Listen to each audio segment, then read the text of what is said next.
Hi, it's Susanna from Piggy Makes Bank, and I'm back with you to share another tip on how to make the most out of the PLR you buy or own. And today I thought we could talk about purpose. Each piece of content that you publish should ideally have a purpose, and this is actually true for any type of content you put out there, whether it starts with PLR or not. So take a moment to think about that as you sit down and do your content marketing for the day or for the week.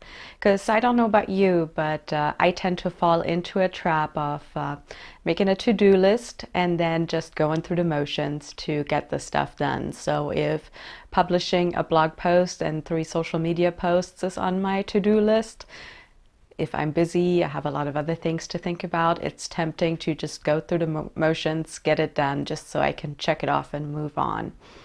The same holds true sometimes when we send emails, just because it is Wednesday and the weekly email is due to go out. We just go through the motions, publish it, get it done, find something we can share with our audience and call it a day. And while that's not necessarily always a bad thing, it's much better if you go into it with a purpose and really take a minute to ask yourself, what do I want this piece of content to do? And also, what do I want anybody consuming that piece of content to do next? What do I want them to do once they get to the end of the blog post, watch through to the end of the video, or listen to the last few minutes of the podcast?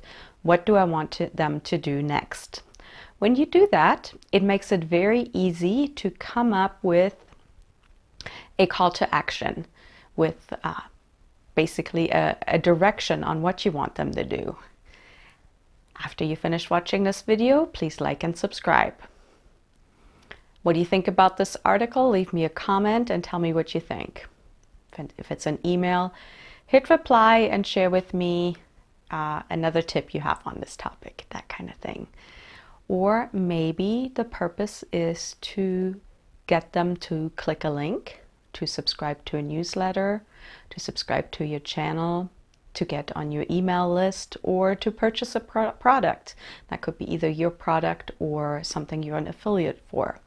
If you're clear on what the purpose of the piece of content is, it becomes easy to include and craft those calls to action. And it really goes through the whole process. Let's say your purpose for publishing a series of blog posts is to generate some SEO, some search engine traffic to your site. So when you go in with that purpose, you should be doing some keyword research before you publish the content. You should tweak and edit the content to reflect that keyword and rank well in the search engines. You also know that after you hit publish, it's probably a good idea to send some social signals. So you might also go out and share that same blog post link on Facebook, on Twitter, on Instagram, ask your audience to share it for you, and that type of thing. And then take it a step further and think about what happens when that search engine traffic starts coming in. These are brand new people who don't know you from Adam. This is probably the first time they've landed on any online property of yours. What do you want them to do next? Do you want to invite them to join your newsletter? Do you want to invite them to read another article that's related to the content? Do you want to try to get them on your newsletter list? Do you want to get them to comment? Do you want them to follow you on social media? Get clear on what you want them to do next and make sure that is part of the content that you're creating. And as far as this particular video is concerned, Tracy and I actually have 2 different purposes with this.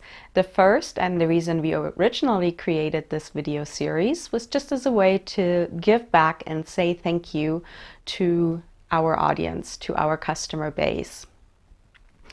But the second reason is that we also saw it as an opportunity to kind of introduce ourselves to the YouTube platform and start to build an audience here.